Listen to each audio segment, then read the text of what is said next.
Us. I'm Elise Labott with CNN, and we're at the New America Foundation. We also have a lot of people watching this on a live video stream, so welcome to our viewers online. Thanks to Daniel and to the New America Foundation and to Steve Clemens. We're here today to talk about recent developments in the Middle East and the prospects for peace with the Obama administration.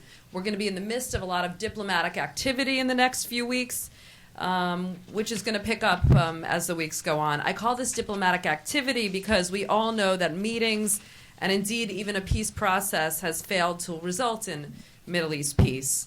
We've already had Jordan's King Abdullah come, and next Monday, Israeli Prime Minister Benjamin Netanyahu will be meeting with President Obama. That will be followed by visits to the White House by Palestinian President Abbas and Egyptian President Hosni Mubarak. The White House has just announced that President Obama will be giving his speech to the Muslim world in Egypt next month. After these meetings, the administration is expected to lay out its vision for the new Mideast peace process and the U.S. role in peacemaking. And I think most people would agree that the election of President Obama and the appointment of Senator George Mitchell have created a lot of hopes and expectations. The administration and many in the Middle East now say that there is an opportunity not just for progress on an Israeli-Palestinian deal, but indeed a comprehensive Arab-Israeli peace, including Syria and Lebanon. But there's a lot of disillusionment, and given the lack of progress and the sporadic involvement of the U.S. over the past 8 years, and this is a time of great challenge. There are alarming statements coming from the new Israeli government about the lack of being committed to a two-state solution.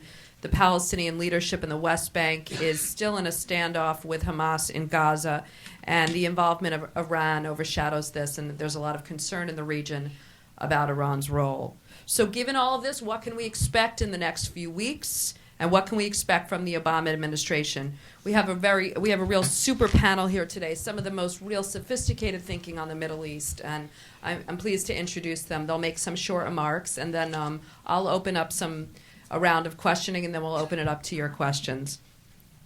Rob Malley is the Middle East and North Africa Program Director for the International Crisis Group.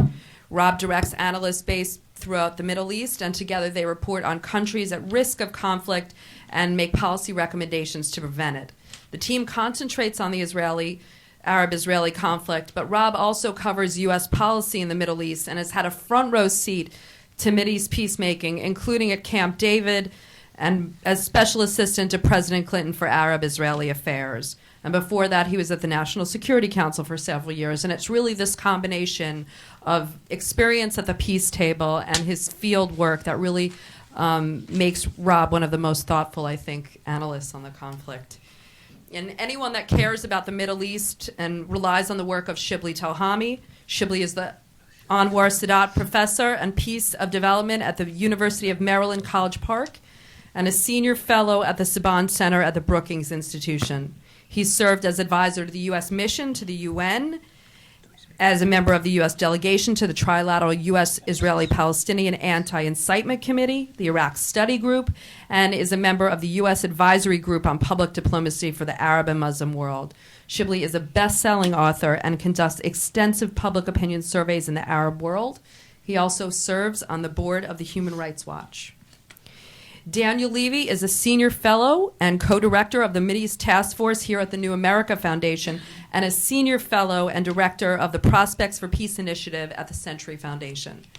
During the government of Prime Minister Barak, he worked in the Israeli Prime Minister's office as a special advisor and head of Jerusalem affairs, and then worked as a senior policy advisor to then Israeli Minister of Justice Yossi Beilin, where he was responsible for coordinating policy on peace negotiations, civil and human rights, and the Palestinian minority in Israel. He was a member of the official Israeli delegation to Taba, and also served on Prime Minister Rabin's negotiating team for the Oslo B Agreement, and he served as the lead Israeli drafter of the Geneva Initiative, a joint Israeli-Palestinian effort that suggests a detailed model for a peace agreement to end the Israeli-Palestinian conflict. And Daniel has injected a good dose of provocative thinking about the Mideast here in Washington and around the world, and I know he brings a lot to the New America Foundation. Amjad Atallah is the co-director of the Mideast Task Force at the New America Foundation with Daniel. He's a senior expert with the Public International Law and Policy Group. Before that, he headed Strategic Assessments Initiative, a non-for-profit organization committed to providing legal and policy assistance to parties involved in conflict. He's worked in a lot of post-conflict situations and led advocacy efforts for the Save Darfur War Coalition, the Kosovars, and has been an advisor to the Palestinian negotiating teams in peace negotiations with Israel, and has been a U.S. Liaison on these issues. So I think you can agree it's a wonderful panel, and I think we'll ask each to make some small remarks, and then we'll open up to questions. Thanks. Thank you very much, and thank you for being here today. What I'll do, just maybe to set the scene, would you prefer me to go up there? Okay. No, I hear. They want me to say sorry. What I'll do today, sort of to set the scene, is talk about four things: what we know about the Obama administration, what we suspect about the Obama administration, what we don't know about the administration, and then, at least personally, what we might be concerned about when it comes to the administration, all having to do with its approach to the peace process. Now, what we know. The first thing we know is that even though Senator Obama was a revolutionary candidate in almost every way one could imagine, he is unlikely to be a revolutionary president when it comes to the Middle East. The revolution that occurred in Middle East policy occurred under the last administration, the Bush administration, which was revolutionary in so many harmful ways. And thankfully, we're about to return, or we are reverting, to a more traditional exercise of U.S. power in the region. The second thing we know is that from President Obama on down, Senator Mitchell, Secretary Clinton, there appears to be a genuine commitment to moving towards Arab-Israeli peace, not simply a feigned commitment.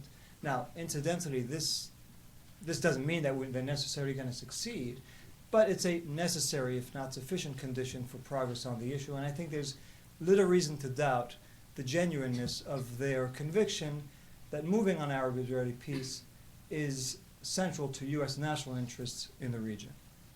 The third thing we know is that it's an administration that believes very much in engagement with Syria, with Iran, cautious engagement, prudent engagement, but engagement nonetheless. And finally, we know that it's an administration that believes that all these issues, Syria, Lebanon, Palestine, Iraq, Iran, are deeply interconnected.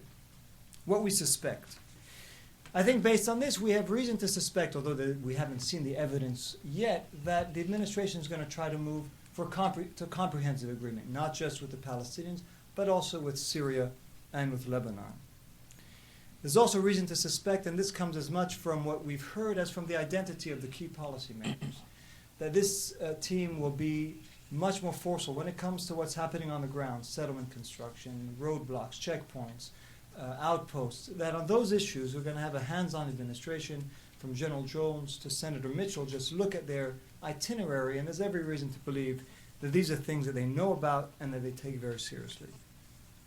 And finally, we suspect that at some point the administration will in fact unveil a plan, the Obama plan for peace. Even though we don't know what it is, there's good indication that at some point there will be a major initiative that will be launched. What don't we know?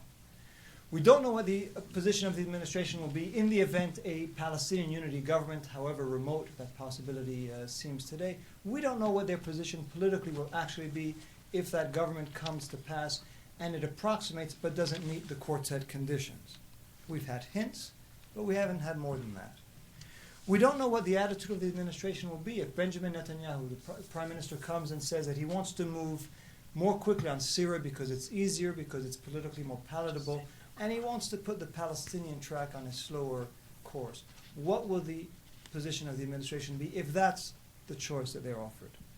And finally, we don't know what the administration intends to do with its plan. Will it be a plan that you put on the table in order to restore U.S. credibility, in order to encourage the parties to act, or will it be a plan that you put on the table with the intention of, if not forcing, at least strongly suggesting that the parties have to accept it or they will lose a degree of U.S. support? Finally, what are the things that I'm concerned about as we are only in the opening salvos of this administration? There are a few, but I just want to focus on two. The first is that they might be tempted to view the Arab-Israeli conflict essentially through an Iranian lens. In other words, we've seen one form of linkage, the linkage that the current Israeli government is trying to suggest, which is that before moving on Arab-Israeli peace, you first have to resolve the Iranian crisis. There's the other kind of linkage, which is that the reason why we have to move on Arab-Israeli peace is precisely because we want to tackle the Iranian crisis. I think both linkages are dangerous. We've just paid the price for the last 7 years of a Middle East policy that was very much focused on one country, Iraq. And I don't think we want to substitute an Iran-centric approach for the former Iraq-centric approach. And the second concern is that it's an administration that might fall for the illusion that you could do something wrong better.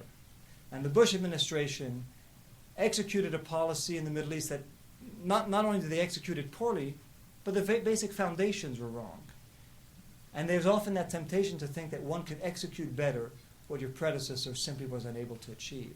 Now, in theory, one could imagine a policy that consists in trying to strengthen President Abbas, beefing up the West Bank, reforming the security sector, improving the economy, and sort of putting Hamas and Gaza on the margins. That, in theory, that might exist, and the reason that might succeed, and the reason it didn't succeed in the past is because the Bush administration simply didn't know how to do it well. But one knows the old adage that in theory there's no difference between theory and practice, but in practice there is. So thank you. And,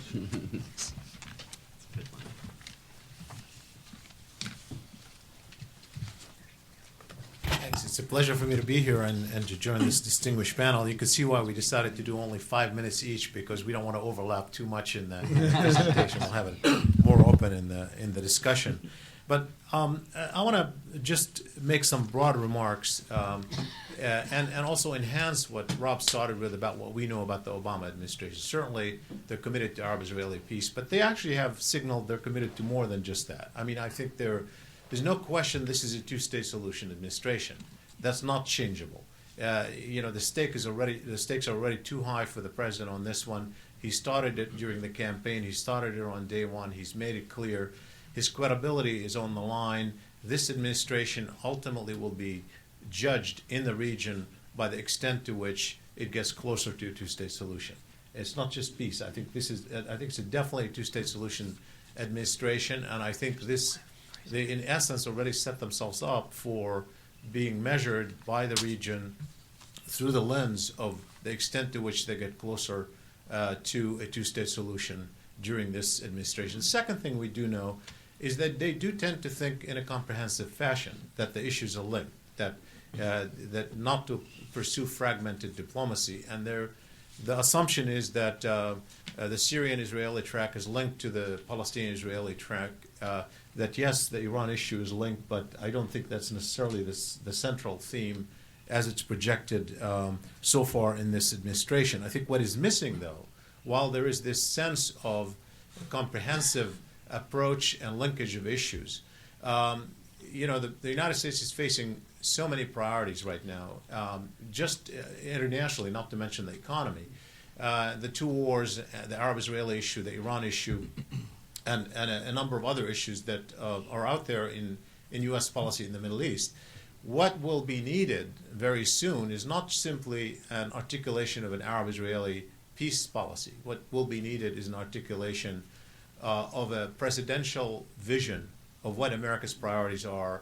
In a way, you need to provide to the American people a compelling logic for setting up particular priorities and showing how the issues are linked in a way that would justify putting in the sort of resources that will be required in those presidential priorities. This has not been done yet. I think very, very soon it has to be done. There has to be a new sort of vision for American foreign policy and American national interests to replace the vision that has begun to erode, such as the war on terrorism, the axis of evil, the kind of vision that the Bush administration put forth that helped organize America's priorities and send signals to the American people and everyone else about what the issues are. I think this is going to be needed. In my judgment, it'll be needed even before the articulation of an Arab-Israeli peace policy specifically.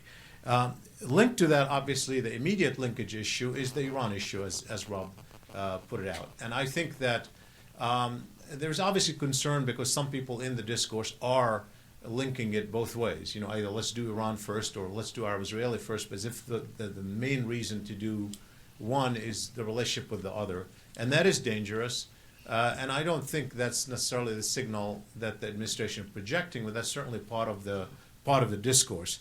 On this issue, I think the question of sequencing is really a nonsensical question unless you're already talking about war with Iran. If you're not talking about war with Iran, I don't know what sequencing means. It means doing what? Iran diplomacy first? Doing what first? So I think that the sequencing makes sense only if, in a way, you're going to ultimately pursue the war option. If you don't ultimately pursue the war, or if that's not on your agenda anytime soon, there is no such thing as an Iran policy first, because whatever you're going to do with Iran, whether it's diplomacy or economic sanctions down the road, something that will work, is going to take time, and there is no such thing as sequencing. They have to be tied together. You have to do it simultaneously.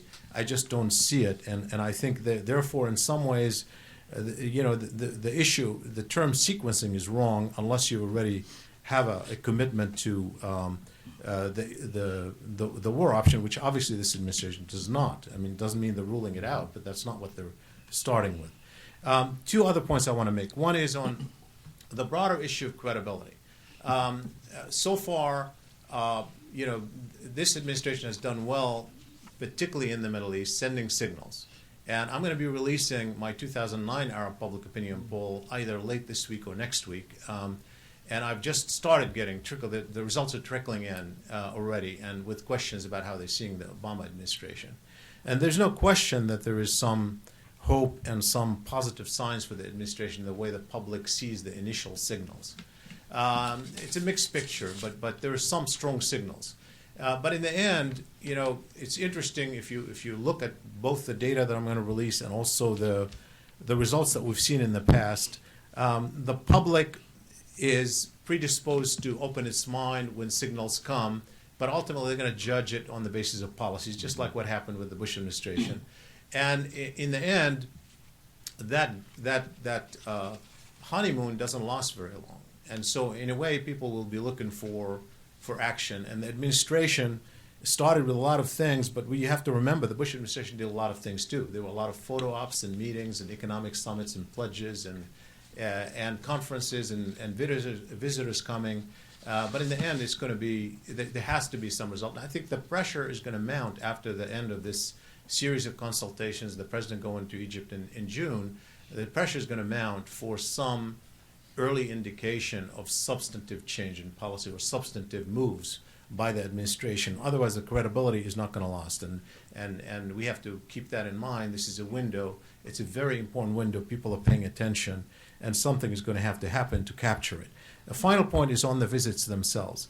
I think that each one of the visitors, whether it's Prime Minister Netanyahu or President Mahmoud Abbas or President Mubarak, they all are coming in. Obviously, they're focused in part on the Arab-Israeli issue, but they all have their own agendas, not only in terms of national security priorities, like Israel's focus is certainly Iran, even more than Arab-Israeli peacemaking, and also preserving the relationship with the U.S., which is critical in its agenda. But even aside from the strategic picture, each one is engaged in their own domestic dance. Each one is engaged in its own regional game. And the administration is going to have to be very careful in interpreting the messages that come as if they were all messages related to the strategic picture about the priorities of the nation. We have to be very, very careful in interpreting what is domestic, what is regional, and what is international. I think that is going to be one of the things this administration is going to have to do, as it is listening, as it should listen to its allies and friends before it projects policy. But in the end, it should listen and make its own evaluation very carefully.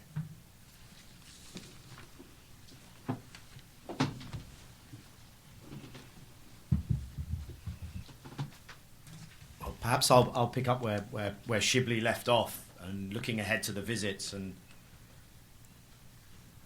start by looking at the Israeli angle on this. And I think as any leader when they come to Washington, when they come to the White House, they'll have an eye, half an eye, an eye and a half. If it was Moshe Dayan, that choice wouldn't exist. On back home, on how this is being perceived back home in their local politics, in their local media. Obviously, that applies to Benjamin Netanyahu as well. I think Benjamin Netanyahu has undertaken a very effective and sophisticated exercise in lowering of expectations over the last few weeks. The mood in Israel is, short of the two leaders coming out of the White House with physical scars on their faces and bodies, this is a successful meeting. And I'm only slightly exaggerating. Bibi has his coalition politics. And I would argue that what he's going to try and do is to stay in a comfort zone of things that can avoid decisions, can avoid things that cause him trouble, either with his own ideology or with his domestic coalition or with the United States as well. By the way, I don't think that's untrue of the Palestinian side either. I think when President Abbas is here, there'll be a similar focus on domestic politics. And I think for the PA Ramallah leadership today, a not insignificant issue is making sure that they maintain external support, that they try and hold a line at home against their Hamas opponents. For Netanyahu, I think what he will come here with is the 3 R's: roadblocks, rally against the rejectionists, and regional reciprocity. There was going to be a fourth, which might have been Rajah, the village in Lebanon, but it seems that the Lebanese prime minister facing elections is none too keen on being seen to receive gestures, particularly such small gestures, from the Israeli prime minister. Roadblocks. A committee met yesterday in Israel.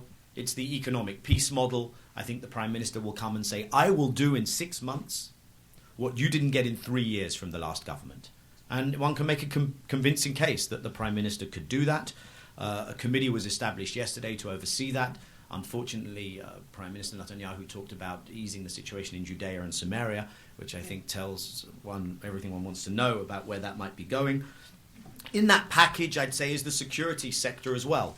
There will be a desire to be forthcoming on improving the ability for the American-trained Palestinian security forces to function. I'll mention what I mean by the regional reciprocity and the rejectionists in a moment. But what I'd say about this roadblocks vision is the context is so important. And here the question for me, and Rob began to go into it, is the context going to be the same as the last administration? If you read what people from the last administration, like Elliot Abrams, have been saying since they left office, echoed by someone like Krauthammer in the Washington Post last week, is we've got to stay focused on building Palestinian capacity. And for me, the question is whether that capacity is being built in the absence of a two-state solution or as a drive in very short order to reach a two-state solution. Groucho Marx said, these are my principles, and if you don't like them, well, I have others. I think for Benjamin Netanyahu, these are my pretexts, and if you don't like them, well, I have others. Because I think this is all going to be a recipe for getting into a comfort zone of sequencing, of blame games, and of who is supposed to do what. If I wanted to be a bit provocative, I'd say don't pin one's hopes on local CBMs, local confidence building measures on the ground, on bilateral negotiations, or on regional CBMs. I've talked about the local CBMs just now. I think what's much more important than these issues is de-escalation. De-escalation is more important than building confidence because there is a word. There's a place, and it's called Gaza. And at the moment, we're in a see no Gaza, hear no Gaza, speak no Gaza. And I fear that that will apply to the 3 visits that are coming up. And the place that's most likely to explode and where there's real danger and needs to be de-escalation is Gaza. We're going to hear a lot about getting back to bilateral negotiations. I would argue that those bilateral negotiations are not going to get us anywhere, but they will create a comfort zone for both Mr. Netanyahu and Mr. Abbas. And I'll close by mentioning what I mean by this regional reciprocity. And there's an interesting interview with King Abdullah of Jordan in today's Times of London. I think what we're going to see is an attempt to take the Arab Peace Initiative, which is a comprehensive thing, full peace for full comprehensive normal relations, and break it down into bite-sized chunks. And say, rather than have comprehensive now, if Israel, and there'll be a triangle, what Israel does for the Palestinians, what the Palestinians do, and what the Arab states do. If Israel does X, a few roadblocks, something on settlements, which I don't think you'll get, by the way, other gestures, then the Arab state should do Y. Allow Israel to fly over Arab airspace, visas for Israelis to visit certain Arab countries, etc., etc. I think this is a fantastic recipe for endless sequencing, for an endless blame game, for you go first, no, you go first. I also think that if one does pursue a regional track, one has to do it differently. And here, I'd really recommend to people to read what Mark Lynch is writing. And Mark's here in his foreign policy. He used to be Mr. Abu Wadvar, and now he writes at foreignpolicy.com. What Mark is talking about is how so many of the Arab interlocutors are creatures of habit, and they're also trying to stay in their comfort zone. And one needs a different approach regionally. The Arab Peace Initiative will have to include Syria, for instance, and it will have to include reach out to those actors that aren't involved. I won't get into what I think the alternatives to that should be. I will say that I don't think there will be an attempt even to play sequencing with Iran. I think there's a recognition that both have to be done in parallel. I just fear that the way in which one's going to try to do the Israeli-Palestinian track will lead us down the same cul-de-sac that we've been inhabiting for far too long. I hope that this administration is a quick learner, though, and will acknowledge mistakes and the need for different approaches if indeed that need arises.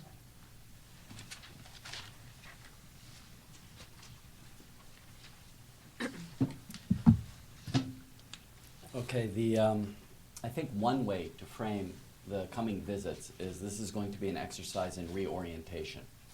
The Israelis, the Palestinian leadership of the West Bank, and the Egyptian leadership will come here attempting to reorient the U.S. administration to their concerns, particularly as a number of the panelists have mentioned, their domestic concerns, and what will enable them to come out of this stronger.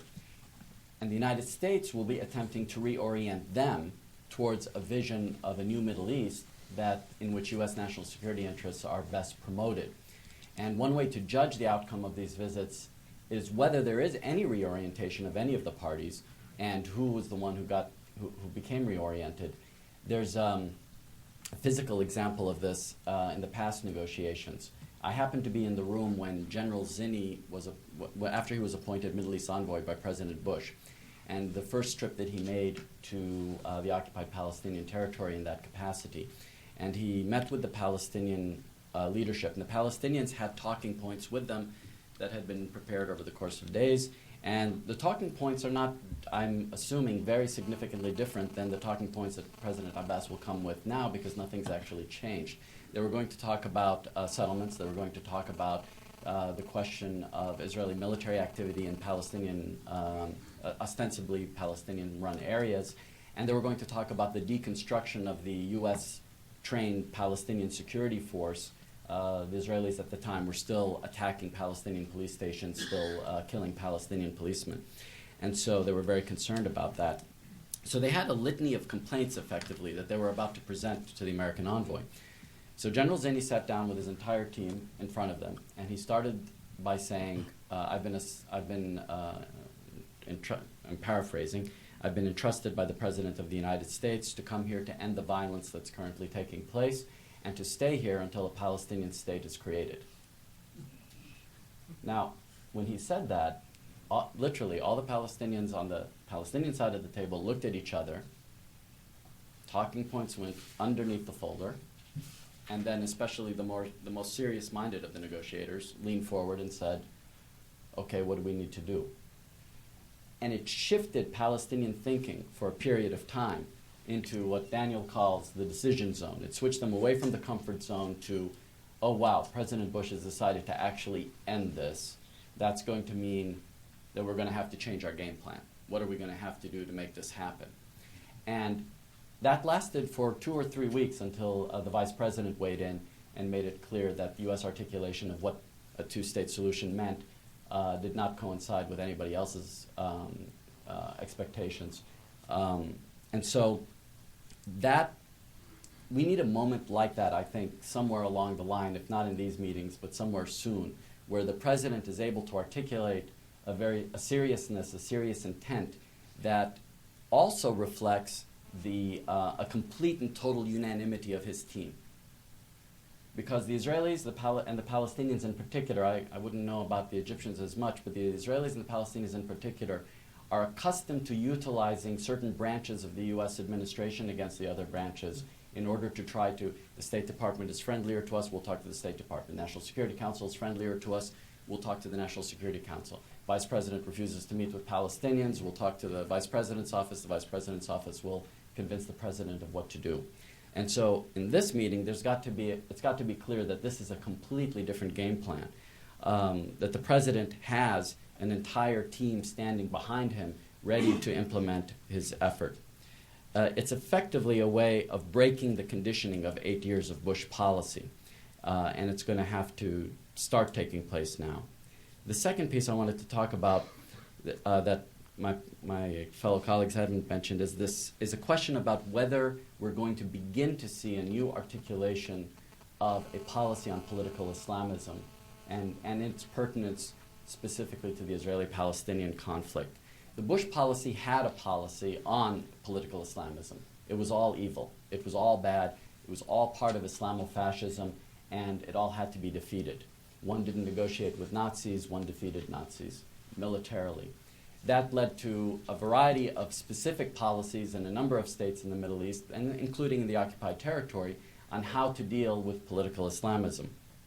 Now, the question is, does the Obama administration intend to pursue the same policy? Or does the Obama administration intend to take an ad hoc reconsideration of that policy, country by country?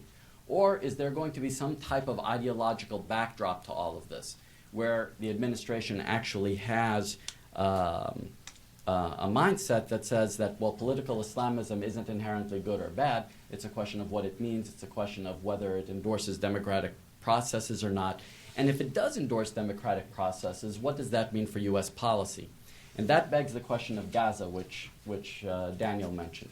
Because Gaza is of all of this, Gaza is the ticking time bomb piece. King Abdullah just recently said in London that he expected another war in 12 to 18 months if it was clear that the United States wasn't going to be able to create a two-state solution. If there is another war, the most likely place for it to start is Gaza, because in fact, since the war in Gaza, nothing has changed.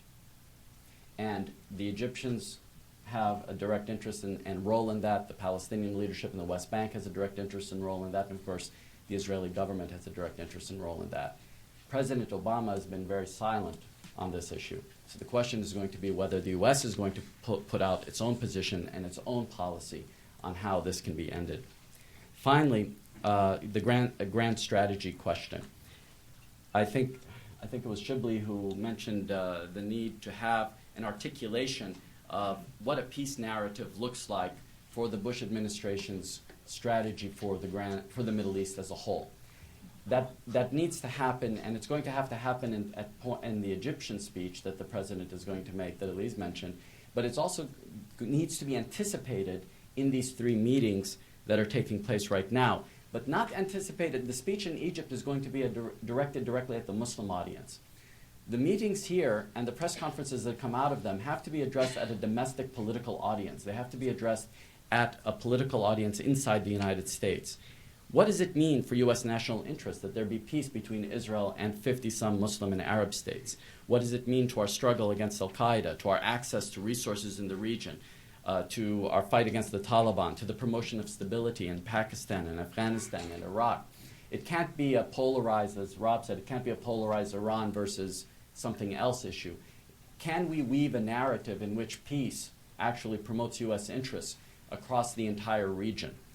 And how is that going to play? The Gallup, I think last week, came out with a poll in which the religious community that most gave the president high marks in his first 100 days was the American Jewish community.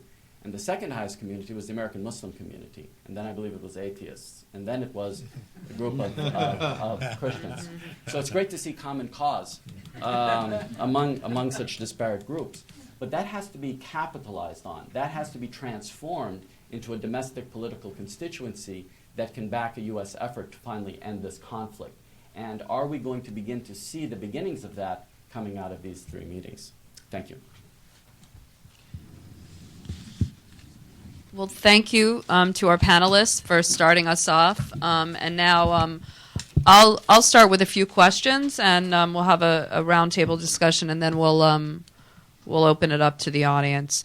Rob, let me start with you. We've talked a lot about what everybody in the Arab world and the public opinion is looking for from this administration. But what are U.S. expectations from this set of meetings? What does the U.S. want, and what should it be asking for, particularly from the parties? And then, Shibley, maybe you could talk a little bit about what the parties are looking for, with the idea that we know that both, as Daniel mentioned, both Netanyahu and Abbas have political constituencies at home they're worried about. Abbas is considered a weak leader, but Netanyahu certainly, while he has his coalition, we know that Israeli politics is the length is about a year or a year and a half maybe to do something, and the idea that could prevent them from making the kind of bold decisions needed for peace. Rob, why don't you start? My sense is that the administration at this point is really in the stage setting or road paving phase of its Middle East policy. In other words, I don't think that they think that now is the time to unveil some grand initiative, and frankly, I think in that their instincts are right. I mean, an initiative that would be put on the table now would probably not only fall on deaf ears, but could end up discrediting ideas that could be useful and very, very useful and very successful at a later stage. So I think they're viewing these visits as part of their attempt to change the atmosphere in the region and to change expectations about the U.S. so that when the day comes, when they're prepared, and it may come soon, when they're prepared to unveil their initiative, it will fall on far more receptive ears. So to that extent, these meetings are designed, number one, to, as I think some of the other speakers said, to try to get the parties to understand where the U.S. ultimately is going to. Ultimately, no matter where we are today, the administration I expect, will tell the parties, we aim to have a two-state solution. We're going to get there sooner rather than later. But right now, we're in the phase of trying to set the right atmosphere. And so try to get from the various sides some commitments about what they're prepared to do, bearing in mind that this phase won't go on forever and that the U.S. train will start accelerating in the future. Oddly, the meetings come late from some people. Some people are saying, well, where's the U.S. plan already? And I could hear some frustration in Arab countries. It comes a little bit early from the administration's point of view because they're not yet at the stage of putting a plan on the table. But again, I think this is part of creating the arena that sooner or later the U.S. is going to use to try to more forcefully project its initiative. Well, I think each side, as I said, has its own set of interests to bring to the table. Above all, don't forget that most leaders, when they come to visit a sitting American president for the first time, they want to hear what the president has to say. So a lot of it is learning and finding out what the administration's priorities are. But they all come with agendas trying to influence the new administration's agenda. And let me just say, something specific about the three visitors, the Israeli Prime Minister, President of the Palestinian Authority, and the President of Egypt. I think if you look at Prime Minister Netanyahu, regardless of what Dan said about is he trying to create a distraction or not away from having to move on the peace front with the Palestinians, there is strategic unanimity in Israel across the board that Iran is the biggest and most compelling issue, and that is by those who disagree with Netanyahu on the Palestinian-Israeli conflict. So I think the Iran issue in Israel is the prominent issue of the day, and even Mr. Netanyahu's opponents in the political mainstream who are not members of the coalition are saying this is the top priority issue for them. So in some ways, no question that Netanyahu will use that Israeli public support and unanimity within Israel on the Iran issue to figure out whether he can have some much more direct linkage, and whether it's sequencing or something else. That's going to be hard to know, but I think that's an issue that is important to him. But it's not just important to him politically; it's important to the country. I think the second issue, and it's less talked about, is because it's often taken for granted, is the strategic relationship between Israel and the United States. And I think that every prime minister of Israel, the top priority, maybe even bigger than Iran, is to protect the basic strategic relationship with the United States. I wrote a book on the Camp David agreements between Egypt and Israel, in which I argued when Menachem Begin came to Camp David and Anwar Sadat came to Camp David, each one of them had the top priority was to go out with a closer relationship with the U.S. far more than having an agreement with each other. That trumped all. That was really the basic thrust of the negotiations. And I think in some ways that's important because it gives the President of the United States extreme leverage when that's an issue that people are fighting for, that kind of relationship. And there's no question that in Israel there's a little discomfort with the early signals, and there were I'm sure that the Prime Minister of Israel will be bringing some specific requests pertaining to the way the relationship is playing itself out, including the degree of consultations on issues and including the sort of things that have been taken for granted in the previous administration. And so I would think that that's going to be a big issue. And then they want to read on the Palestinian front what the president has in mind. The Palestinian Authority, by and large, if you look at the strategy of President Mahmoud Abbas, even during the Bush administration, was to see the United States as his most important strategic ally, and to basically build his leverage around that. And I think he wants to continue to do that for sure. But he's also facing a divided polity. And so what he wants to ask for is not just pertaining to his own strategic calculations as to how to push the peace process forward, and he clearly would want to see some specific steps because he feels undermined in Palestinian public opinion. But he has an interest in some ways in limiting the influence of Hamas. And so how that plays itself out in a Palestinian position on a Palestinian national unity government or on the issue of election that is planned for January, and what timing will be considered in those kind of issues, I would think that will be on President Mahmoud Abbas's mind when he comes to the White House. As for President Mubarak, I think that obviously the fact that the President of the United States is going to give his important speech in Egypt, that was a choice that was surprising to some, will be seen as a big gesture to Egypt, and I think the President of Egypt will come with an eye to listening. But clearly, the Egyptians have a lot at stake in the Arab-Israeli peace process, not only because they've oriented their foreign policy to be evaluated in a way on the extent to which they're delivering, but because of the Gaza issue that everybody talked about. Because I think it's not a secret that it's an Egyptian nightmare to think that the Israeli government will essentially, the two-state solution will collapse, and then they will ultimately be responsible for Gaza, and they will have this on their hand. And clearly, the linkage between Hamas and the domestic political environment in Egypt, which worries them, that is going to create certain positions that the Egyptians are likely to put forth when they're talking with the president. I want to pick up on what you said about Israel and the strategic relationship.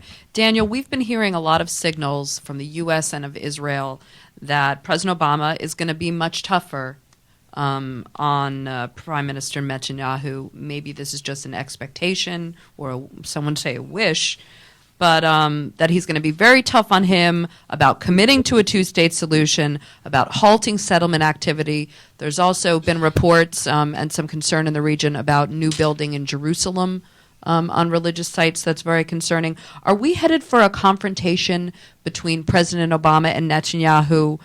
Is this the right approach? Should he be pushing the prime minister so early in his term? And is Obama going to get what he wants from Israel on this trip, or is Netanyahu going to give some magic words, as you've written, possibly for appearance's sake? The strategic relationship, as Shibley said, is obviously absolutely vital, preeminent interest for Israel. Prime Minister Netanyahu will remember in his first term as Prime Minister that he got on the wrong side of the White House, and it had real consequences for Netanyahu in his domestic coalition, in his popularity, and in him precipitously being removed from office and losing an election. And his coalition collapsed. And no small part of that was essentially the Clinton administration cornered Netanyahu at the end of 1998 into going into the Wye River Agreement, which was almost meaningless in and of itself, but was very significant in Israeli domestic political terms. And so I think Netanyahu will want to avoid being cornered. I think he will find a formula for embracing the two-state solution. It may not be a formula that is in as many words, but he will try and suggest to the president that he is coming here with a set of very significant actions on the ground, and he will ask to be judged by what happens on the ground, I think. And that will buy several months, because I think it's very difficult for an American president to say, we're not interested in these economic improvements, in this roadblock removal, in extending the activities of the Palestinian security forces, especially since he may hear a similar message from the Palestinian president. I mean, it may well be that President Abbas is President Abbas will want there to be a two-state negotiation process.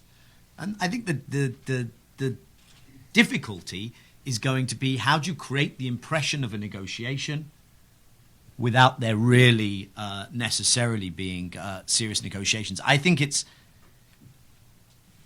look, my own sense is it's largely meaningless if you get abracadabra, if you get the magic words two states or the equivalent thereof declared, because we've been in a we're talking about a two-state solution for an awfully long time, and here I think that's the challenge for the Obama administration. I actually would venture to say that they are more likely to be successful with Benjamin Netanyahu if they try to do something dramatic and comprehensive than if they try to go down this incremental path.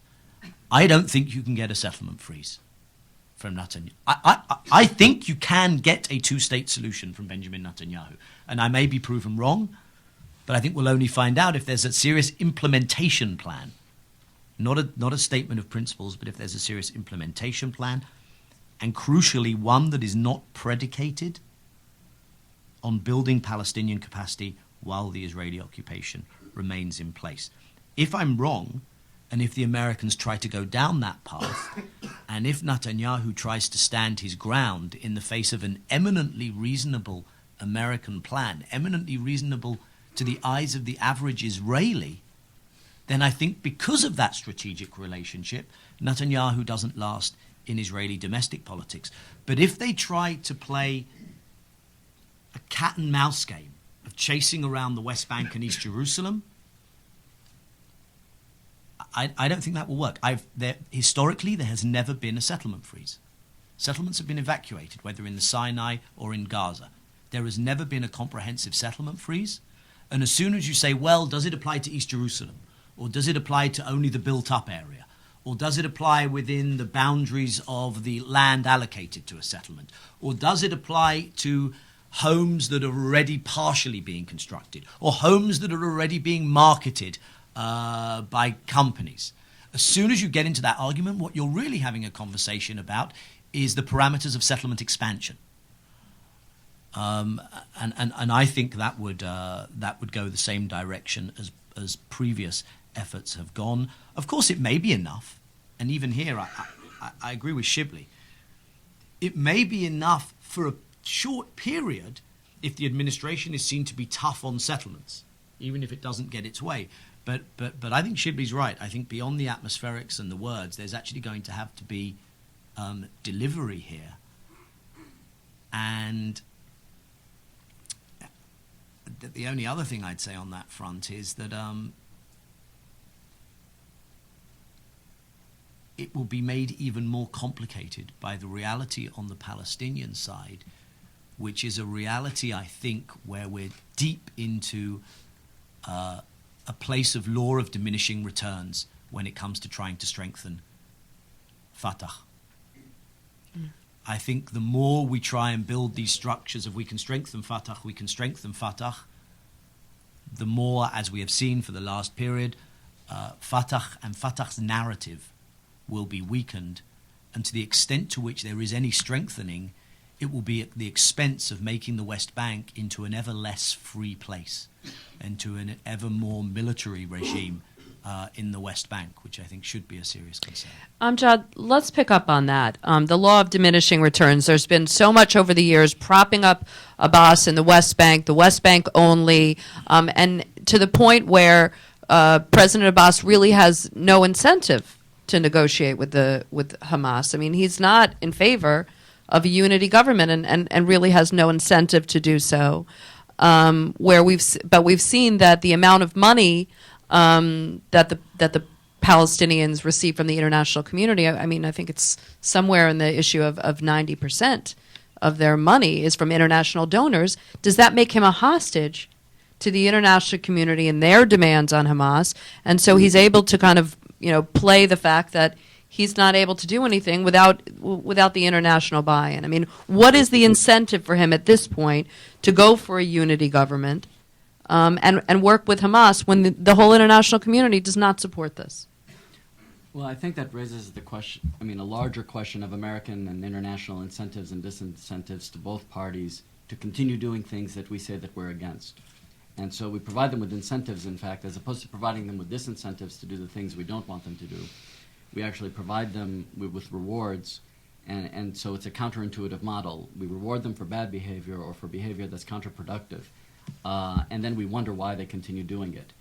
I'm not sure that Abbas is against a unity government. I think that he's of mixed minds of it, and the idea is not that they don't want a unity government. I think the idea is that they want a unity government completely and totally on their terms, one that brings Hamas to its knees, where Hamas is, in effect, humiliated and comes in as the weak partner. Is that realistic? I don't believe that that's realistic, but that's where the incentives come in. If the United States and the international community make it clear that this is a viable potential process that could achieve, when you might be able to achieve that outcome, and they'll continue to support you, then your incentive is to continue that. There's a difference. We shouldn't consider the Palestinian leaders that are coming here the same as President Mubarak or Prime Minister Netanyahu. President Mubarak is the head of a state, of a very important geostrategic ally of the United States and very important Arab country. Egyptians would argue the most important Arab country. The Prime Minister Netanyahu is coming with a very strong, not only a very strong hand because he's the Prime Minister of Israel, but also because he has a very powerful domestic lobby and constituency in the United States that supports Likud's policies. And so he comes with a strong hand.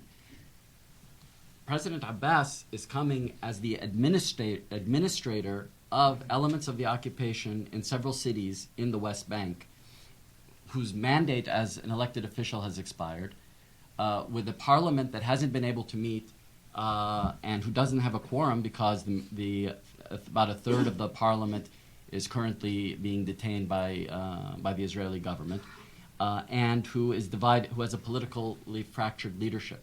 So he's coming here as the weakest of the three, and he is actually the one most susceptible to U.S. nuance. He's the one most susceptible to U.S. pressure. He's not coming. Of all the three of them, he's not the one coming here thinking he's going to flip Obama and make Obama do what he wants. He's here to find out how he's going to fit into Obama's worldview. And I think that that's where the lack of vision expressed publicly by the administration on this question of a unity government. I mean, there has been nuanced change, but I'm not sure that the West Bank leadership has seen that nuance or been able to interpret what that nuance actually means. And so if the United States provides an incentive to the West Bank leadership that says, continue what you're doing, Gaza can stay blockaded, starved, compartmentalized, and you will continue to be the recipients of international largesse and U.S. domestic and international political support, then why would anybody in Abu Mazen's position, why would anybody change their behavior? Rob, at the end of 2006, you wrote an article that's stayed very relevant. It's called The Hamas Factor, and warning that the policy of isolating Hamas in Gaza and trying to prop up Abbas in the West Bank would not work. And it's amazing that we're still here at this point. There's a lot of talk about engaging Hamas, but as we know, the international community is very clear on adhering to those three quartet principles, recognizing Israel, denouncing violence, and adhering by previous agreements by the Palestinians. Now, the Hamas leader Khalid Mishal, gave an interesting interview to the New York Times. He said he isn't changing Hamas's policy towards Israel, but some that know Khalid Mishal say that he's talking tough, but when the time comes, that he is ready to play politics and he will allow Hamas to fit into a unity government and support a deal if the Palestinians support it in a referendum. How do we get past this kind of conditions-only idea that unless Hamas stands on the steps of the Temple Mount and recognizes Israel, that we can't talk to Hamas? How do we engage Hamas in a way that doesn't allow the international community to give up on its principles, but at least gets a dialogue going? First, a comment on the administration's position on this. There was a piece in the Los Angeles Times, I think Paul Richter wrote it, about signs of evolution on the part of the administration, which was saying, and there was this interesting back and forth Secretary Clinton had with congressional appropriators, the question being the administration wanted some flexibility to be able to say that a unity government, that if there were a unity government that were to emerge, that accepted the three principles that you mentioned, then the U.S. should have the flexibility to be able to engage with it, even if members of the government, and Hamas in particular, didn't abide by those, or didn't accept those conditions. Congress got very upset, or members of it, and said, no, we want every single member of that government to accept the principles. It created a little tempest, but really it was a completely futile argument. It's as if saying, if I were drafted in the NBA, would I join the Knicks or the Celtics? It's not going to happen. For you, Arsenal or Chelsea. You're not going to have a government that accepts the three quartet principles, so it doesn't matter whether every member does or doesn't. So I think in some ways this was really much ado about nothing. It did tell us two things. It told us, number one, that if the administration did want to shift its position on Hamas, and I don't see really any indication yet that it wants to, it would face real strong resistance on the part of political resistance on the part of the Congress, and I think that's one thing we learned from it. But the other thing we learned from it is that we're nowhere near a place where the administration, even if there were no Congress, would adopt a posture that in fact realistically could lead to engagements with a unity government. Now, what does that say to, or what would I recommend? The question of engagement with Hamas has really become, in my view, a strong one. I don't care, and I've said this for a while, I don't care, I'm not even sure that it would make sense for the U.S. to start talking to Hamas. And you cite Khalid Mishal's interview. His interview, he says things that we in the crisis group reports have been reporting now for years about where the Hamas may go.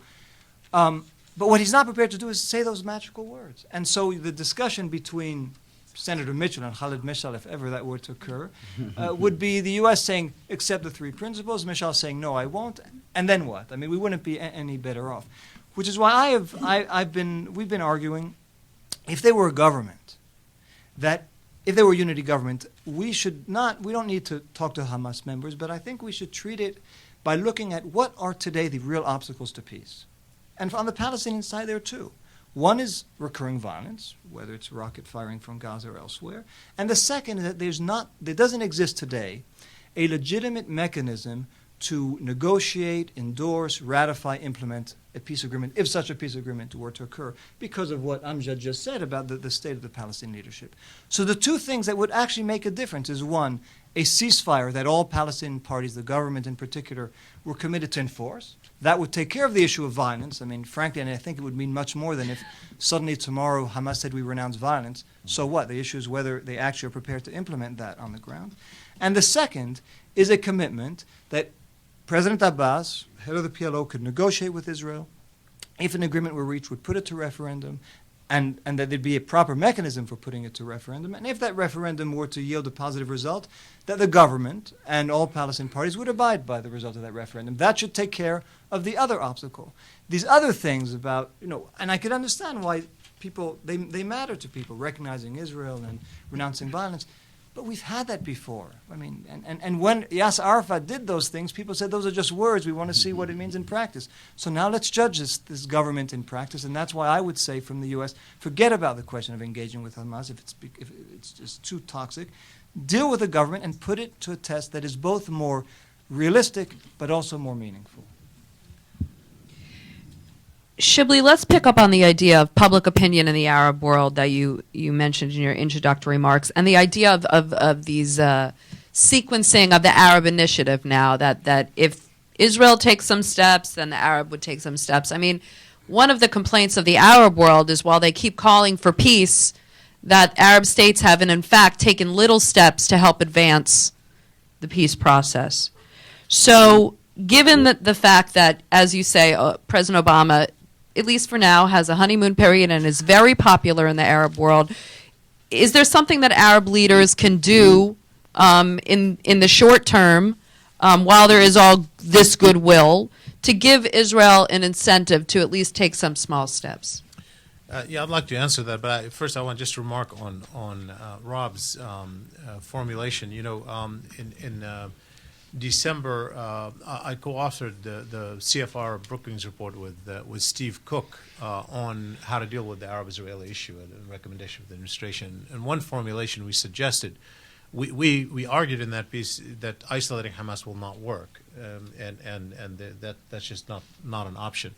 But we suggested that if there was a Palestinian National Unity government, it has to adhere to the Arab Peace Initiative, because particularly if the whole peace process involving the Arab Peace Initiative and all the Arab League members have accepted the Arab Peace Initiative, that they would have to commit to the Arab Peace Initiative. That's the formulation that we put forth in the proposal. I think the Arab public opinion issue is important for the following reason right now, is that the gap between publics and governments is huge on the issues that we're talking about, on all the issues that we're talking about, meaning on the Hamas Fatah divide, on the Hezbollah Lebanese government divide, on the Iran issue, is a huge divide. As of 2008, and I don't see any reason to suspect 2009 is going to be significantly different. As of 2008, certainly the Arab public didn't see Iran as the kind of threat that the Arab governments say it is.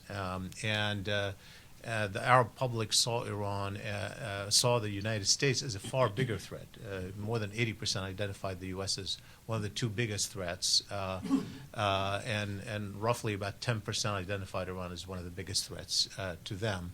On the Hezbollah issue, more Arabs sympathize with Hezbollah and the opposition in Lebanon than they sympathize with the Lebanese government, even in Sunni Arab countries like Egypt, which is now facing its own conflict with Hezbollah, and Morocco, which is facing its issues with Iran.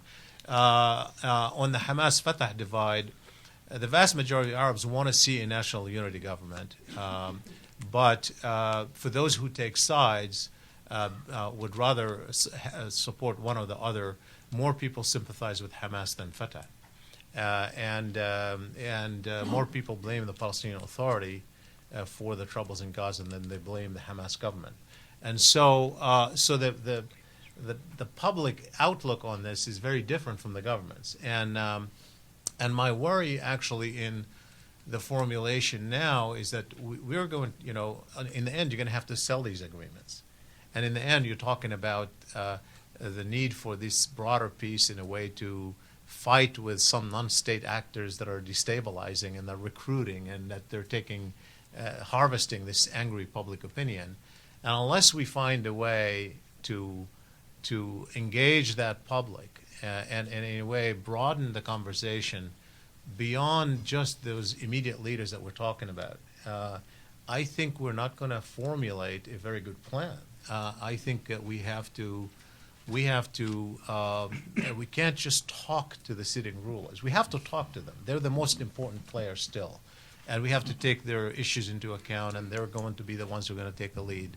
But we really need to broaden the conversation, and I think we do a lot. I agree with Rob. This is not a time to talk to Hamas for a variety of reasons, but we need to talk to a lot of other people. Just one more question, and then I'm going to open it up to the audience. Daniel, a lot of talk about Iran. Netanyahu arguing that you need to deal with Iran to solve the Israeli-Palestinian conflict, but the Arabs are saying the opposite. If you solve the Palestinian conflict, this eliminates the vehicle for Iran to make trouble in the region. Do Israel and the Arabs have converging interests on this? And there's a lot of speculation, even as the U.S. is trying to engage Iran, that Israel is seriously considering whether it's going to be forced to take the military option if diplomacy doesn't work. How urgent is this U.S. engagement with Iran in that determination? And if Israel is forced to take action, is this going to be a defining moment for that U.S.-Israel strategic relationship? Yes. Look, I think that there will be an effort to say Israel and the Arab states have more in common now. Iran tops the agenda, not the Palestinians, and so you can go ahead. And this is what I'm saying. This is part of what's going to be an effort to make this a regional peace effort by working elements of the Arab Peace Initiative. Israel does, you don't have to see a Palestinian state, you don't have to end the occupation in order to get reciprocal gestures. I think we're going to see that effort, and I think we're going to discover that that glue is actually insufficient glue. Because, I mean, first of all, there's an shared Arab state-Israeli interest that may not be immediately obvious, because it seems as something that's so far down the line. But I think that neither are particularly interested in America slowly, over time, but beginning to build a relationship with another potentially strategic, important player in the region. And that's Iran. And I think what both sides, the Arab leaders and the Israeli leaders, are worried about, that it's the thin end of the wedge. That if you actually saw effective American-Iranian cooperation, what next? But the second thing that I think you'll discover is that this perception that the Arab states are clamoring for America to get tougher on Iran, to put this at the top of the agenda, that you hear also from administration officials, it's about this deep. It mainly applies to leaders who have very, very serious legitimacy and credibility deficits with their own publics in non-democracies, and who will not be able to sell that policy to their own publics. So when the rubber hits the road, if you actually say to the Saudis, okay, deliver something to the Israelis, it ain't going to happen. And that will apply to most other Arab states. Because until you address the Palestinian issue, these states can't sell this domestically. And I do think that's going to be a real conversation between the administration and the Israelis. And to the extent to which one attempts to cut corners and say, well, if they give a little bit, will you give a little bit? I think they'll get stuck. And I think some people with goodwill and sincerity are going to try and make this work. And I think some people with far less goodwill and far less sincerity have identified this for what it is, this attempt to move forward regionally without getting to the crux of the Palestinian issue. I think they've identified this for what it is, which is a fantastic time-wasting exercise. That where the Israeli side will say, well, why aren't the Arabs moving further? The Arab side will say the Israelis aren't doing more for the Palestinians, etc., etc. My own take on the military option Iran issue, and I'm not privy to decisions in the Israeli Kiryat, in the defense ministry in the heart of northern Tel Aviv. But my own sense is that Israel is still in a place where Israel wants to make a compelling, convincing case to the international community that that option exists as a way of making the international community as serious and as nervous as possible in its dealings with Iran to try and achieve an outcome that is acceptable to Israel.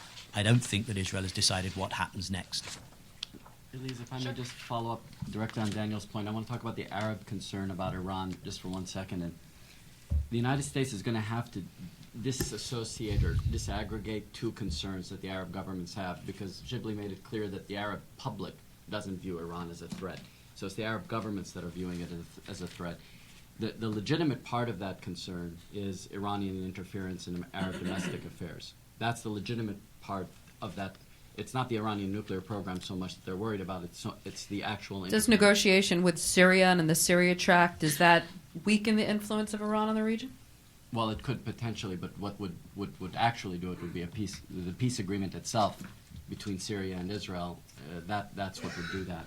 But the part that's, I think, less legitimate, but it may be legitimate for Arab leaders, but it's not an American legitimate concern, is that many Arab governments have always been concerned about the potential of Iran as a model for their own publics or for their own countries. And the reason that the Arab countries supported Iraq in its invasion of Iran in 1980 was because they were so terrified of this model and of the potential of the model. Iran, under sanctions, has developed more rapidly and more effectively than virtually any Arab state over this same time period. So Arab governments that are allied with the West haven't been able to develop their own weapons plants, they haven't been able to develop their own submarines, their own airplanes, etc., or their own cars for that matter, while Iran has. That is a very, very worrying concern for Arab governments, and I don't see that there's a solution for that particular concern vis-a-vis American military action. All right, let's open it up to some questions. I ask that you identify yourself and to keep your question brief and make it a question. We want to take as many as possible, so let's try to avoid some long comments or commentary. Paul Richter. I'd like to hear from the panelists whether they have a sense of within the administration where the main players sit on Middle East peace. Are there some who are more impatient for action than others?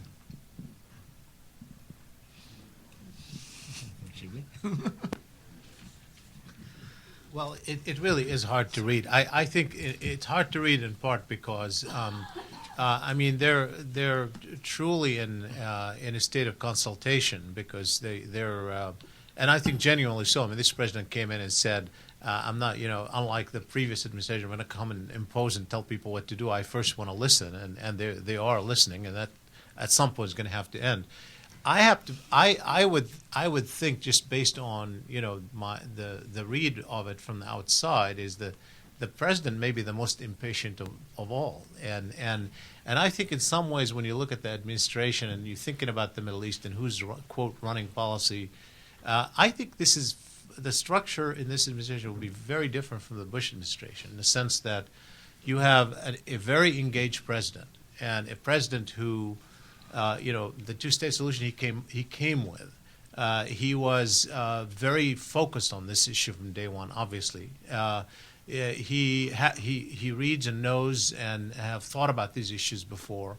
And thinks that it's an important issue for the United States of America. He thinks it's vitally important. Nobody has to persuade him that it's vitally important. I mean, Carter, anyway, had to be persuaded that it was vitally important. He had his own religious faith that contributed to that, but his aides had to make the case with him. This is a president who comes thinking that way. And you have a Secretary of State who's very well informed, has developed ideas on these issues, and they're both, engaged and powerful. And I think the aides are going to be in some ways, and then you have obviously Senator Mitchell, who's been assigned to be the special envoy for this issue. I think the aides and advisors are going to have less centrality than in the previous administration. And that's my own guess on this. I just give a plug to Bob Dreyfus's piece in this month's Rolling Stone, which I think Bob was here. There. I can't see you anymore because I'm too short. I mean, I think that's got a lot of good insights, including on Middle East, on this administration. And I also I think that part of the attack we've seen recently on General Jones, I think, is not unconnected to this issue. How so? I think General Jones knows the region. He spent time there. He knows when he's being bullshitted by one side or the other. And I think it's uncomfortable for some people to have someone in such a senior position who is very well informed and thinks this really matters. And I think we saw that on Stephanopoulos yesterday as well. Sir.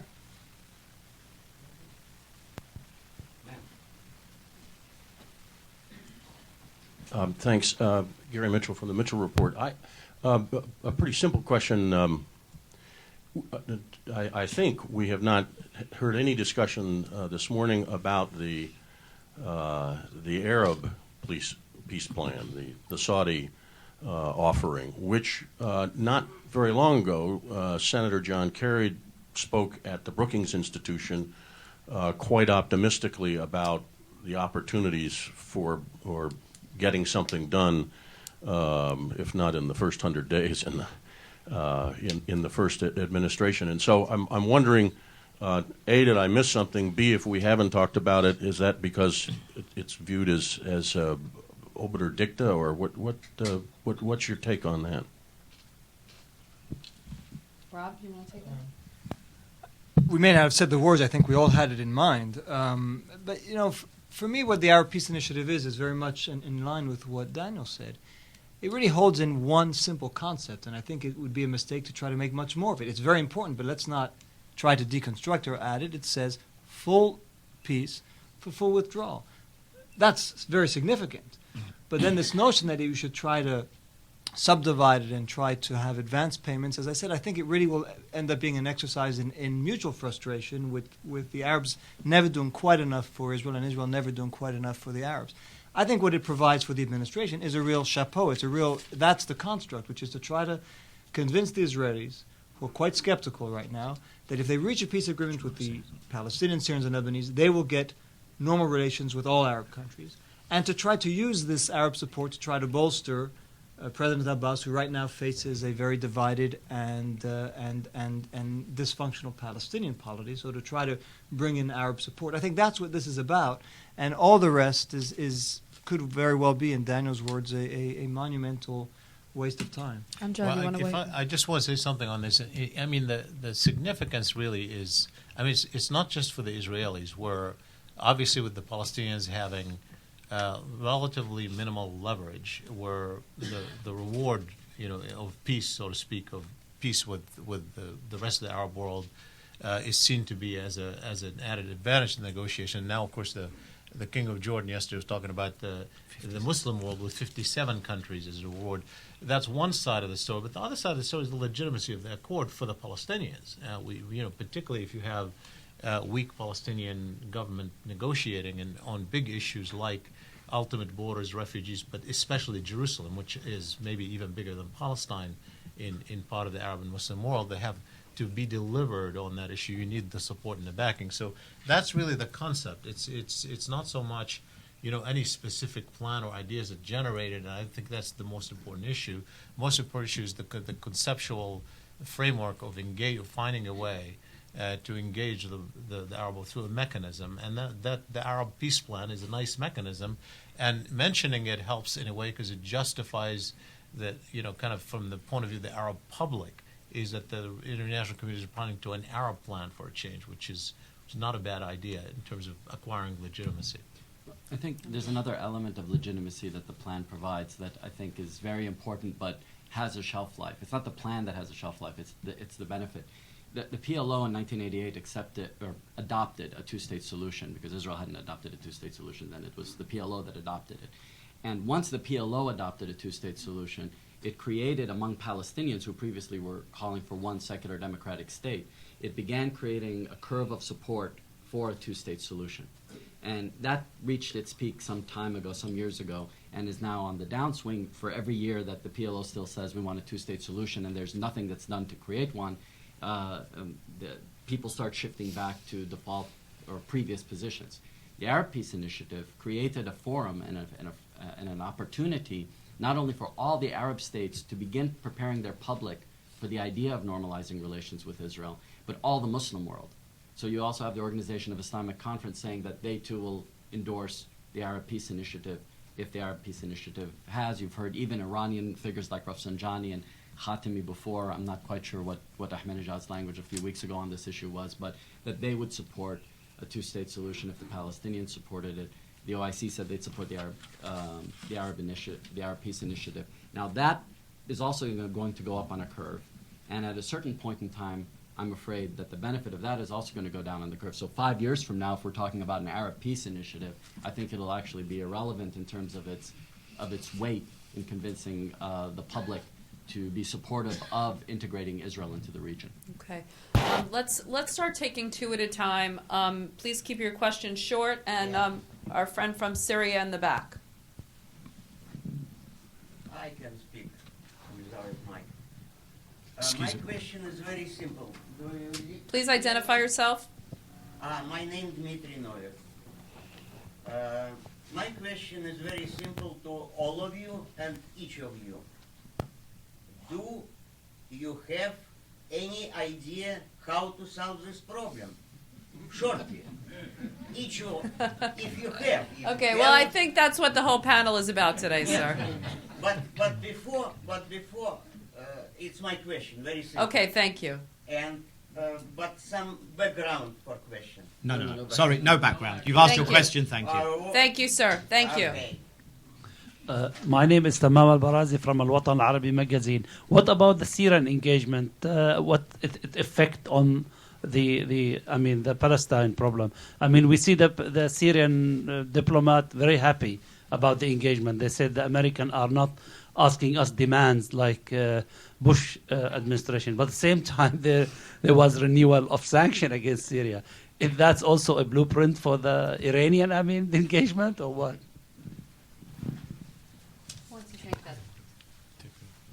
You want to take one more? We'll take one more from the gentleman in the front here. Jonathan Broder from Congressional Quarterly. Some of you have, thank you. Some of you have talked about how various leaders play off various branches of the U.S. government against one another in this peace process, particularly Congress and Israel's support in Congress. I'm sure we all remember when Netanyahu was prime minister the first time and he came here, and instead of meeting Clinton first, he met with Congress, and then he met with the Christian coalition, and then he met with Clinton, sort of lining up his divisions behind him before he met with the president. Do you sense that this time Congress may not be as supportive of division as Netanyahu had last time? I'm not saying that, for example, if there was talk of opening up negotiations with Hamas, that Congress wouldn't respond unfavorably. But, for example, on a two-state solution, most members of Congress, Republicans and Democrats, support a two-state solution. So it doesn't seem that Netanyahu would get much traction on that. I'd like to hear your thoughts on just how much Netanyahu can depend on Congress this time. You want to take a start on just on this question specifically. I think that Congress is, as you stated, it favors a two-state solution, and also does not favor settlements by and large. Whatever position they take, so the majority of people see the settlement issue as problematic, and those are the two issues of consequence. And I think that while it may be something that is a function of this administration, I mean, look back when you mentioned Netanyahu before and mustering support before. Israel, any Israeli prime minister will always have some support in this country, and particularly in Congress. It doesn't matter. But if you look at it in relative terms, if you look back during the Clinton administration, when Netanyahu came to office, and there was a peace process in place, and the Arab leaders were cooperative or seemed to be cooperative with the President of the United States, you had a president who wanted to move forward. Netanyahu came in, and the president didn't see him on regular basis and saw the head of the PLO more frequently, and was able to do it in that environment, and Congress didn't really raise a big issue out of it, and we know what happened. So I think presidents send a signal. It so happened, obviously, that this Congress is also a Democratic Congress. This president's agenda is very broad. It's not just Arab-Israeli peacemaking. We're all focused on the economy, getting the support and getting done in Congress. And I think that on some issues there will be a lot of cooperations and people listening. But I think on the two-state solution and settlements, there really is broad support in this town. I mean, not just in Congress, but in public opinion, including American Jewish public opinion on this issue. So it's if this is if those are the principles of the administration policy, I doubt that Congress on those issues will raise obstacles. I think that there are a lot of other issues related to Iran or related to some other more complex issues. I just want to, I'll go speaking about. I just want to follow up on this specific point. I mean, for me, it's going to be fascinating to see how Benjamin Netanyahu plays this.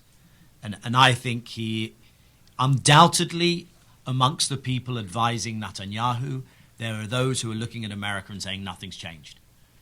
So if it's a Republican Congress, we've still got enough on the D side who'll go out and do our bidding against their own president. And I think there are others who are giving him far more sage counsel.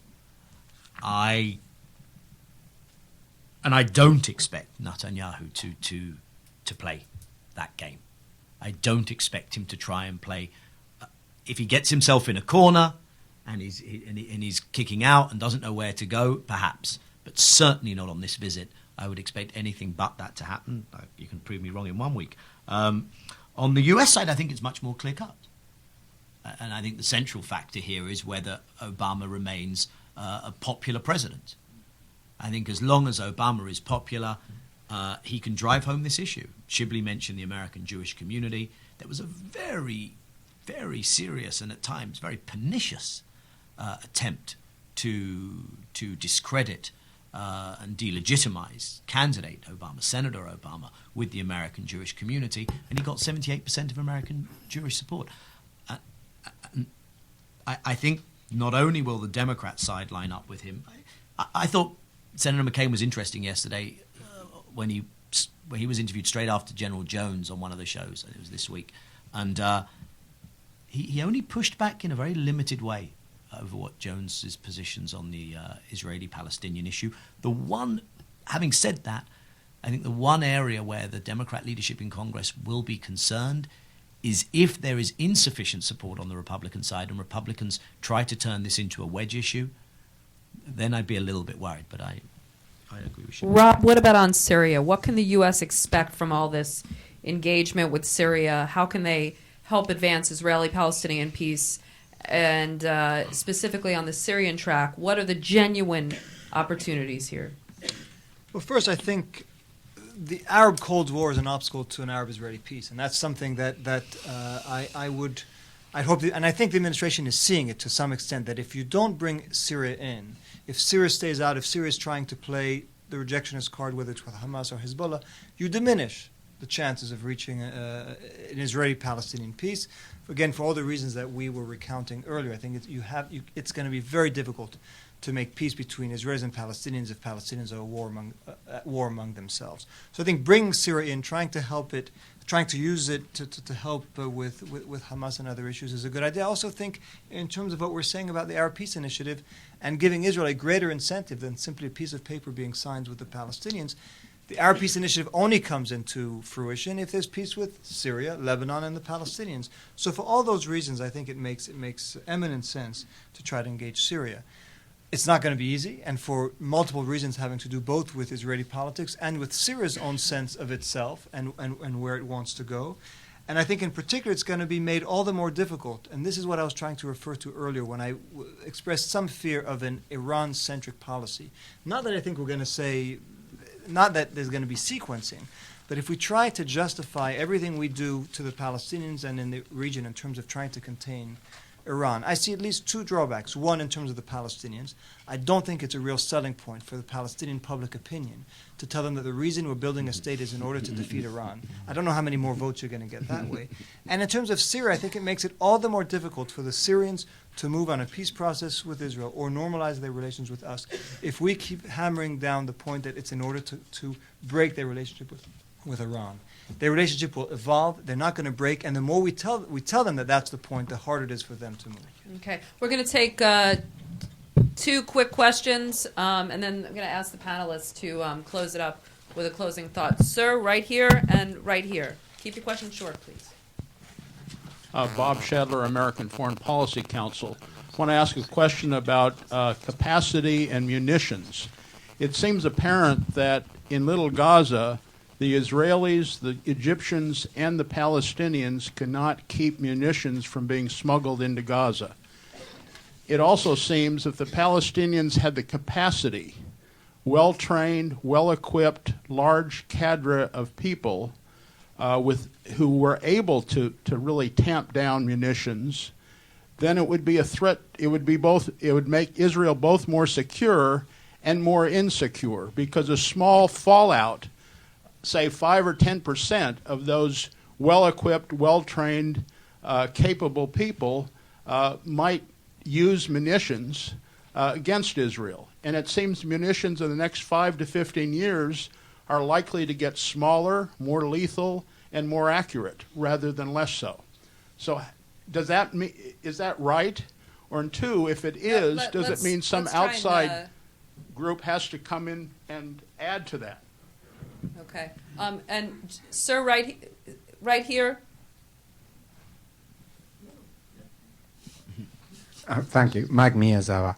I don't see how any political or negotiated solution is possible without engaging Hamas. Thank you. So my question is, what do you think will prompt the administration to have a second thought and start engaging Hamas? Okay. And we're going to take one more right here. Thank you. Thanks. Ali Grebe with Interpress. And I'll just keep it real short, but if anything, the last week with Syria, between Bibi's comments, Ahmadinejad visiting, and shows that if nothing else, these negotiations are going to move, as Mr. Malley said, very, very slowly. Amjad spoke about how there might be 5 years might be too long, and the Arab Peace Initiative might sort of die on the table at that point. Is there a chance that in trying to get a comprehensive agreement together, it might take too long for the strategy to come out, that it might put the two-state solution by the wayside? Thank you. Yeah, if you forgive me, I'm going to have to rush out because I'm my duty teaching at 2 o'clock at the University of Maryland, so I have to rush back before my class. Just very quickly on the timing, I'm of the opinion that this is the last administration to have the option of dealing with the two-state solution. If it either happens in this administration, it doesn't happen. And I don't mean implementing it necessarily. I mean agreeing upon it, because I think implementation obviously is important, but you have to have an agreement that appears to be implementable. So I think the situation is far more urgent, and I don't think we have the luxury of extended negotiations. I just simply don't. That's my own opinion, and that's what we wrote in CFR Brookings report with Steve Cook. On the Hamas issue, the issue again is not really, I think Rob put it well, it's not really whether you talk to them directly, it's whether you envision a place for them in the political conversation or in the Palestinian polity, or whether you think they're defeatable. I don't think, I think it's been, there are too many people who support them. It's a grassroots movement. It's very difficult, hard to imagine how it can be defeated militarily. And if you start with that, then you have to figure out what kind of arrangement can you foresee with them, if not without them? And I think that's where the conversation has to start. I apologize for having to leave, and Thank I you, would love Shibley. to hear what you have to say.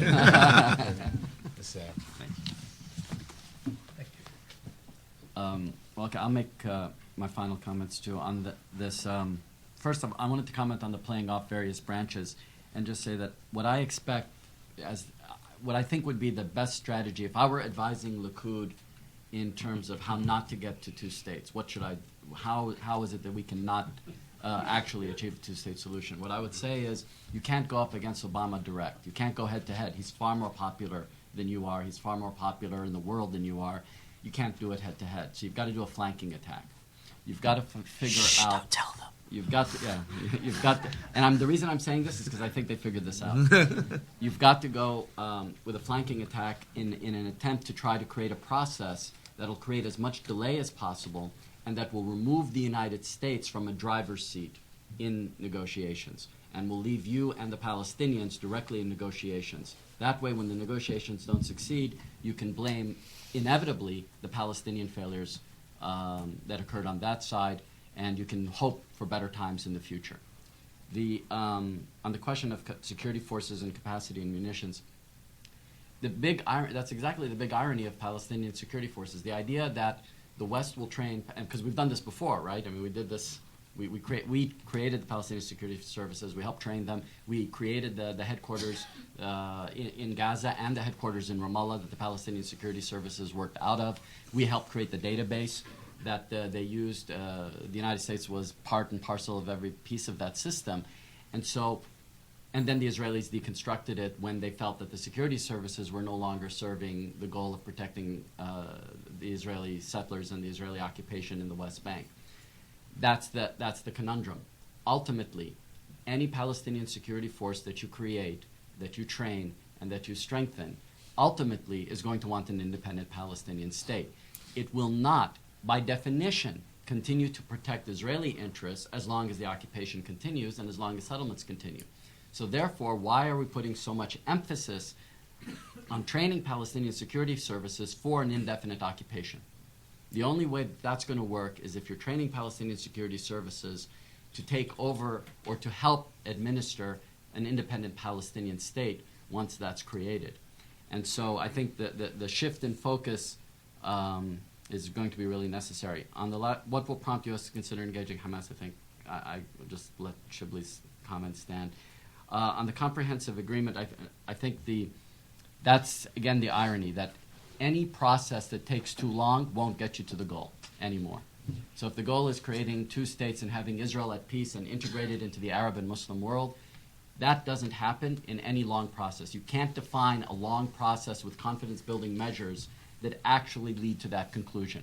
You can only come up with a short process, a short, dramatic process that takes a lot of political capital in order to achieve that. And I'll leave it there. Rob, you want to make some closing Sure.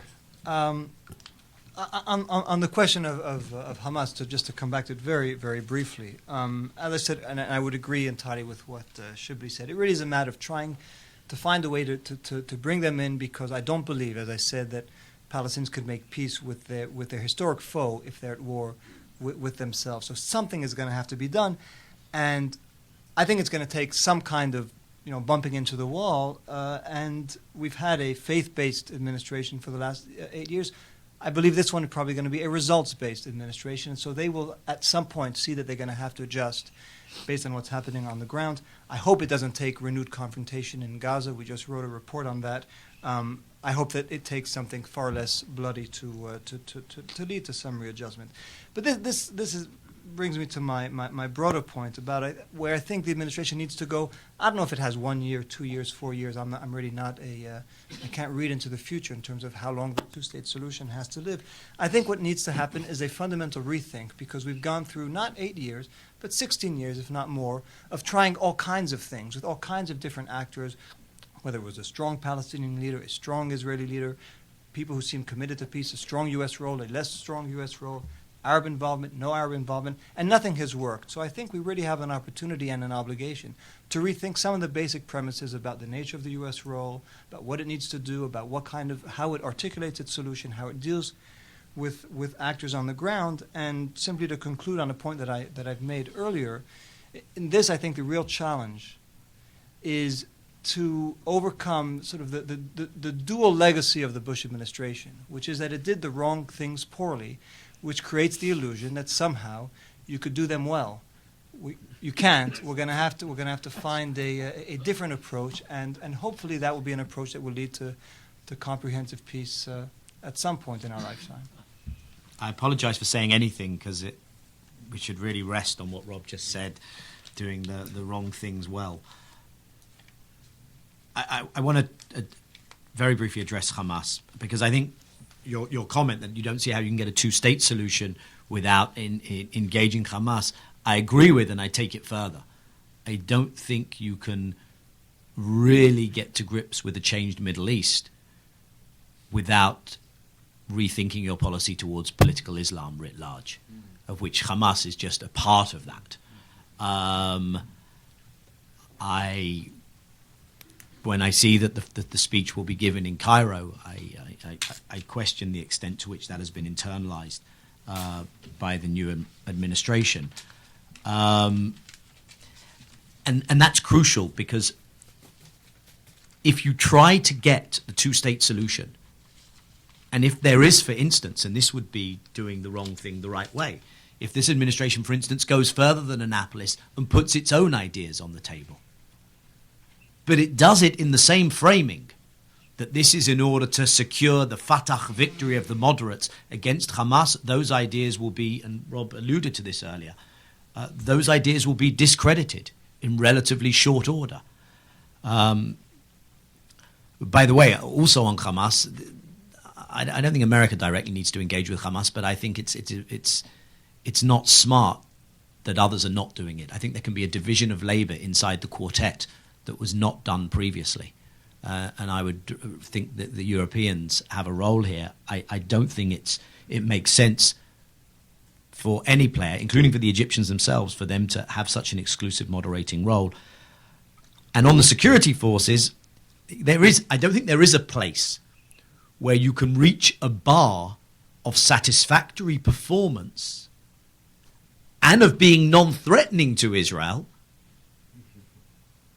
that the Palestinian security forces could be at, that would facilitate an Israeli withdrawal from the West Bank. I think this is the huge Achilles heel in what could otherwise be an important effort, which is the Dayton effort. Under the right circumstances, the efforts of General Dayton to build the Palestinian security forces could be very helpful.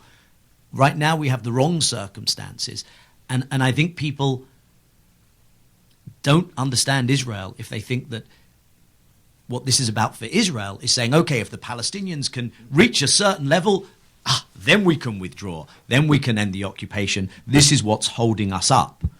You also, that bar won't be in a place where those security forces, given their primary role protecting the Israelis, are credible to their own population, as Amjad said, which allows me to close on the bigger picture, because what that says to me is that I think I agree with Shibley that this will be the last, and maybe the time has passed already on a two-state solution. I agree with Shibley that this is probably the last administration that can seriously pursue a two-state solution. But I disagree with Shibley that I think the only way to get there now is to have a very concrete implementation plan. And front and center of that implementation plan is going to have to be the security issues. And one of the realizations that people will have to go through is that this is going to involve the Palestinian state for a period of time being in a situation that is not unprecedented in the world, where security vacuums are addressed by the international community, as in Bosnia and elsewhere. And I think until we get onto that page, I don't see us going forward. I'm going to close the panel by asking the panelists a one-line question to close us off. In the next 6 months, what's the one thing the administration has to do to prepare the ground for a serious peace process which could bring us towards the comprehensive Arab-Israeli peace that we've talked about today? Amjad. I think that just like as on Afghanistan and as on Iraq, the administration needs to have a comprehensive review of its policy, like Rob was saying, that this is a time to think. We've tried almost everything in a variety of different ways. It's time to do a fundamental review by why those things didn't work in anticipation of a policy, and have as part of this a domestic constituency component, because this issue, it's okay for the president to say we may have to talk to certain elements of the Taliban, and there's no outcry from Congress, there's no outcry from the American public. On Palestinian-Israeli peace, there's going to be an outcry on every small element of it. And so there's going to have to be a political effort domestically in order to engage the public. Rob. I'd say to realize that it's not the plan, it's the way it's going to be received. It's not the content, it's the context in which it is delivered. So I think, as I said earlier, the administration needs to rethink the region as a whole, and come to grips with some basic realities. That the depth of anti-American feeling, which still exists despite the real renewed faith in Obama, but the United States hasn't recovered. The growth of militancy, the discrediting of some of the Arab leaders on whom we've relied. So whenever the U.S. puts its plan on the table, it will have to have already readjusted its policies so that, in popular public opinion, things will be received very differently, and things might in fact be accepted rather than be a cause for further polarization.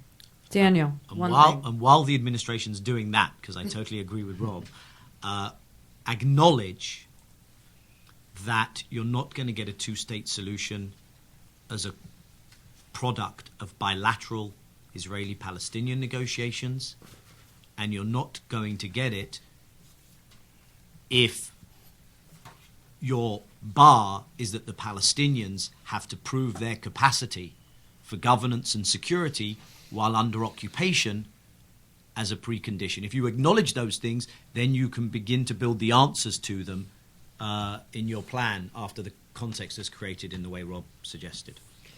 I'd like to thank our panel and thank all of you for coming. I think it offered a lot of discussion over the next couple of weeks as we have that diplomatic activity. And I'm sure we'll see you back here soon. Thank you.